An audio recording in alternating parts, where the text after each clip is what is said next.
This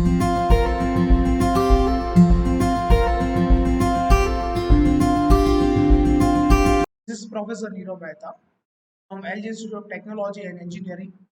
Today's session, we are going to talk about a subject called automobile component design. In this subject, we have done with the introduction to our gears. Now, we're going to be specific towards spur gear design. So first of all, what is the spur gear and what is application of the spur gear? So geometrically, this is a distinctive type than any other case. So basically, a spur gear is a kind of gear which has its teeth axis which is parallel to its own axis. So here, teeth and center axis of our gear will going to be coincide with each other. So in this particular gear, our teeth will going to be act as a straight to while matting with another gear. While designing this spur gear, we should consider teeth as our basic element. So here in this session, in this designing session, we are going to talk about strength of gear rather than velocity distribution or torque distribution. But velocity distribution and torque distribution will going to be affect our gear design indirectly or directly. So while designing this gear, we should always consider strength of teeth. Now, while designing this strength of teeth or considering this strength of teeth, we should understand basic consideration we have considered while designing this spur gear.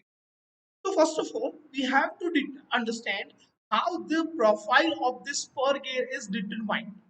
Profile of the spur gear could be involute or could be cycloid. I will explain in later on.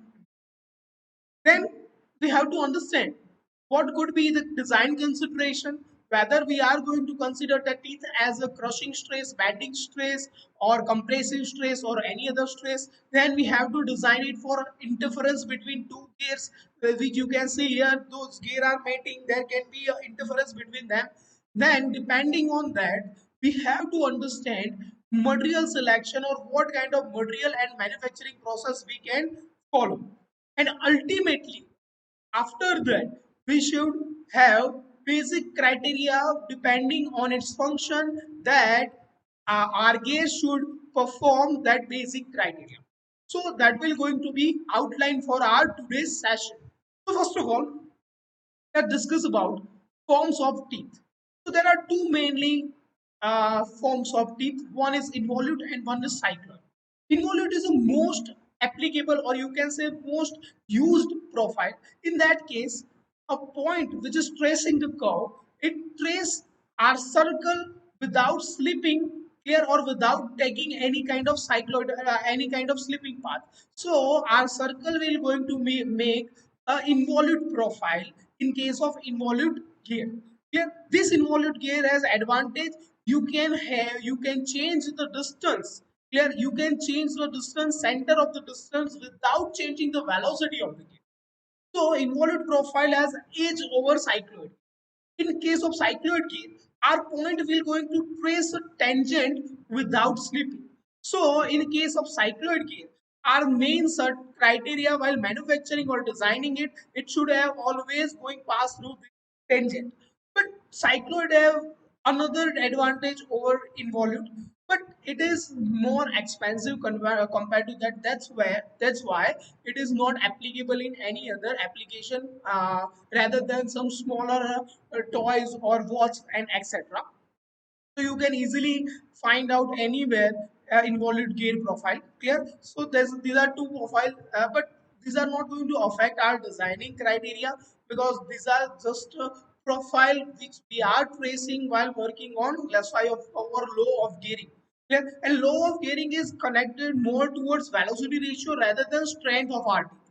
But for ease of our operation, we should understand about what kind of profile our teeth got. Clear? Involved and cycling. Then system of the gear teeth. Now this is more practical application. So there are several types of teeth system depending on profile and angle made by teeth with its own axis.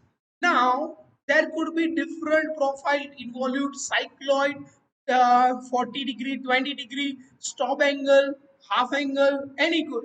I will explain you what is significant of that and what kind of gear are most appropriate.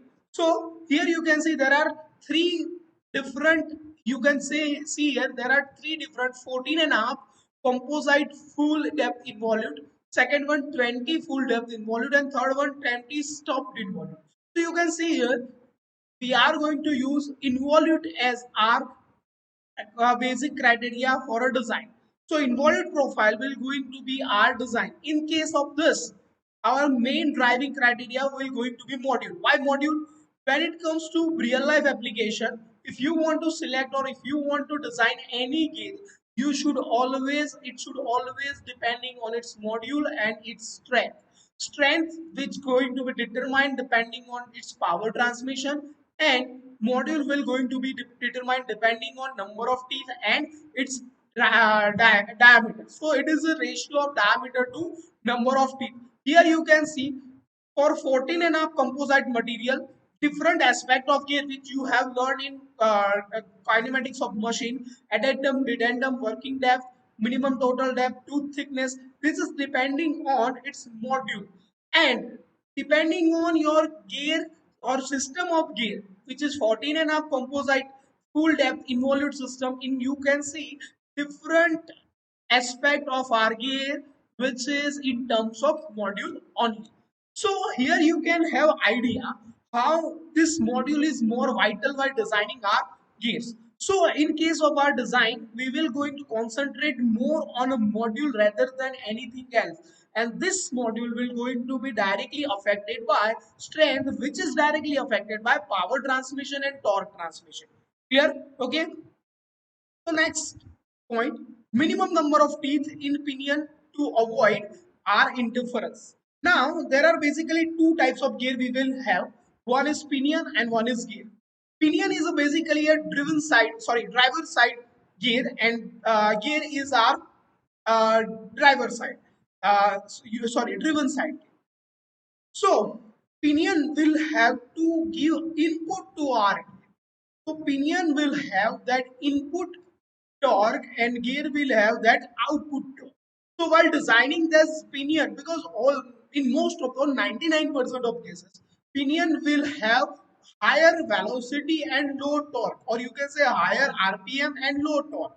In the case of gear, it would have higher torque and low RPM. So strength of pinion will going to be a lesser compared to gear. So if you want to design, if you want to avoid that interference, you should have design of pinion, which in case which should have proper teeth, number of teeth, which can avoid this interference between gear and teeth. So here you can see it should have minimum number of teeth. If I am using 14 and a half composite involute teeth, and it should have minimum number of teeth of 12. If 14 and a half full depth involute, then it should be 32. If 20-degree full depth involute, it should be 18. And stop involute, it should be 14. Someone will be asked how it will going to determine. It has going to be determined depending on its geometry and its module as well as minimum power transmission of our gear. So this is purely a geometrical phenomenon rather than any strength or power phenomenon. This is the equation where you can find minimum number of gears on a teeth on a pinion depending on fraction, or you can say standard addendum fraction here, which we can determine depending on our or we which is given in our design data book. We can easily find out that. Here second one is gear ratio. You can easily find depending on teeth on pinion and teeth on diameter of pinion, and ultimately phi is the pressure angle. This 14 and a half, 14, 20-degree, that these are the pressure angle.